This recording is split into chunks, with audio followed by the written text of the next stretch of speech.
Assalamualaikum warahmatullahi wabarakatuh. Perkenalkan, nama saya Marhama dari KPIC semester 7 untuk menyelesaikan hasil tugas saya mengenai ceramah singkat saya yang bakalan saya isi nanti pada mata kuliah praktikum retorika dakwah yang mana pada Bapak dosen Dr. Azhar MA. Nah, sebelum memasuki ceramah singkat saya nanti mengenai tentang moderasi beragama. Bismillahirrahmanirrahim. Assalamualaikum warahmatullahi wabarakatuh. Alhamdulillahi rabbil alamin. Wassalatu wassalamu ala asrofil anbiya'in wal mursalin wa ala alihi wa sahbihi ajmain, amma ba'du. Para hadirin kaum muslimin dan muslimat rahimakumullah yang dirahmati Allah Subhanahu wa taala.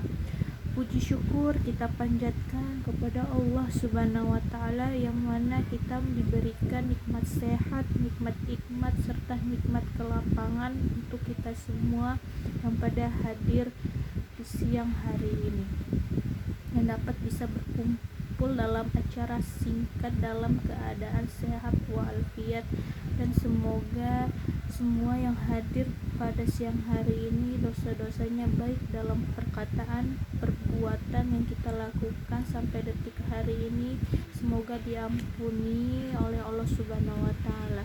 Amin amin ya robbal alamin. Tidak lupa pula salawat berangkaikan salam kita curahkan kepada junjungan kita, yaitu baginda kita, nabi besar kita, yang mana pada Nabi Muhammad Sallallahu Alaihi Wasallam beserta para sahabat-sahabatnya. Semoga kita semua mendapatkan syafaatnya dan petunjuk hingga hari kiamat nanti. Amin amin ya robbal alamin. Langsung saja kita akan mulai mengenai ceramah singkat saya pada moderasi beragama.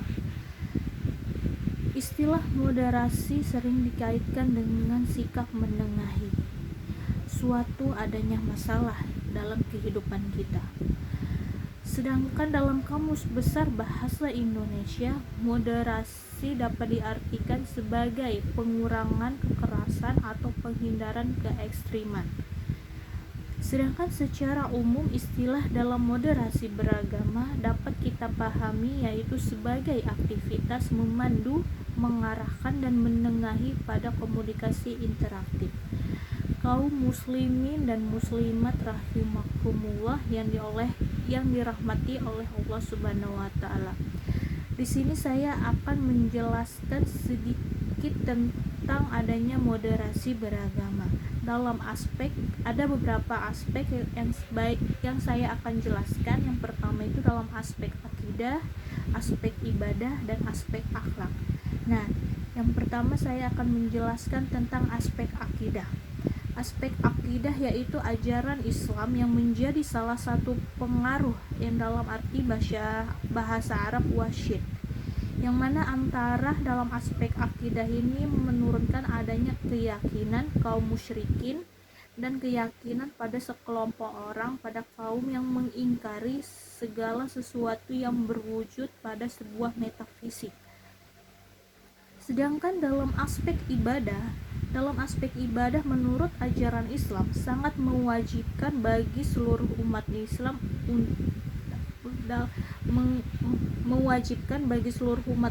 yang menganut untuk melakukan sebuah ibadah yang kita lakukan dalam kehidupan sehari-hari, terutamanya dalam bentuk sholat fardu yang sering kita lakukan dalam sehari 5 kali, yaitu sholat kewajiban bagi umat muslim, serta dalam puasa Ramadan yang kita lakukan dalam setahun sekali, dan yang terakhir melaksanakan haji dan umroh bagi yang mampu, dan itu dilakukan dalam seumur hidup sekali.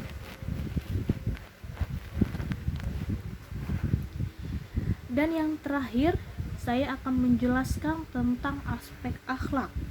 Dalam ajaran Islam, aspek akhlak juga dapat memberi kita sebuah keseimbangan bagi kebutuhan kita yang harus kita penuhi dalam kehidupan sehari-hari, yang mana pada jasad dan ruh. Dalam dua kata ini dibedakan dalam arti kata jasad dan ruh. Jasad yang mana merupakan sebuah tubuh manusia yang diberi kesempatan untuk menikmati kesenangan dan keindahan duniawi. Sedangkan untuk kenikmatan duniawi, roh juga merupakan sesuatu yang didorongkan untuk mematuhi aturan-aturan Allah agar dapat menikmati dunia dengan tidak melupakan persiapan kita untuk menuju bekal yang ada di akhirat nanti, yang mana amal yang kita lakukan dalam seumur hidup kita ini untuk keseimbangan untuk pertimbangan di akhirat nanti. Kaum muslimin dan muslimat rahimakumullah yang dirahmati Allah Subhanahu wa taala. Yang mana pada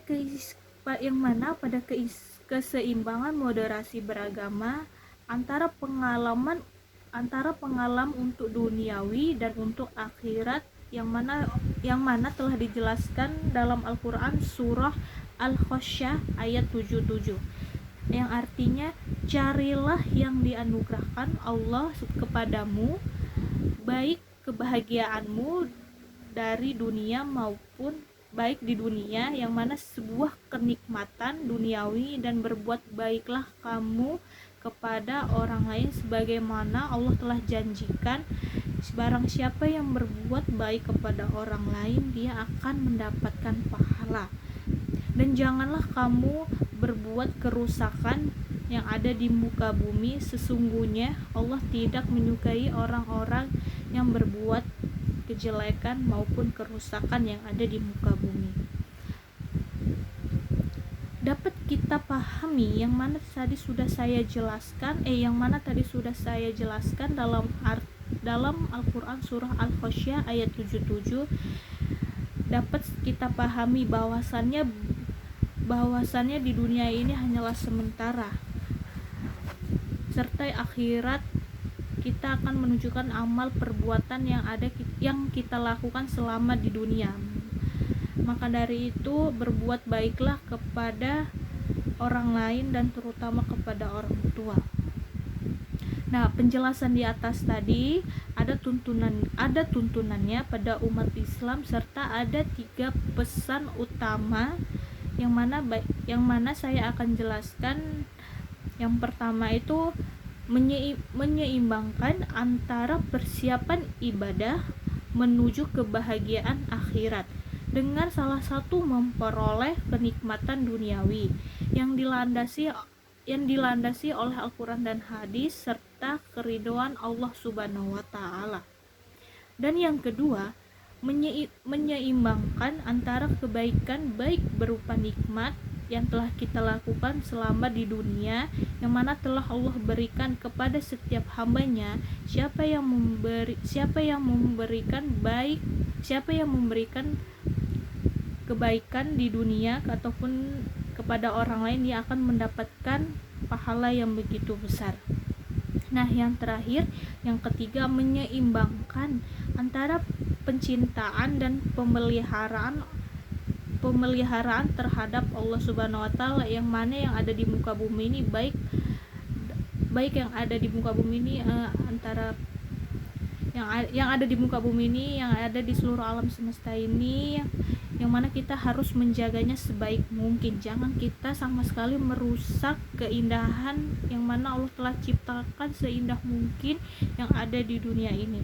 Kita hanya bisa untuk merusak yang ada di muka bumi ini. Maka dari itu Allah Subhanahu wa taala sangat tidak suka salah satu orang yang merusaki yang merusaki keindahan alam yang ada di muka bumi ini. Allah sangat tidak suka pada salah satu hambanya yang merusak ataupun yang tidak berbuat baik kepada orang lain. Maka Maka dari itu kita sebagai kaum muslimin dan muslimat rahimakumullah yang sangat Allah cintai, yang sangat Allah ridhoi, untuk kita semua, sebelum sebelum mengakhiri ceramah singkat ini, sebaiknya kita semua yang ada pada acara pada acara singkat ini, ceramah singkat ini yang saya akan sampaikan tadi sebelumnya, baik kita sebaiknya kita merenungi apa kesalahan-kesalahan yang ada, kesalahan-kesalahan yang ketika kita tidak berbuat jahat kepada orang lain, kita sebaiknya meminta maaf kepada mereka terlebih dahulu.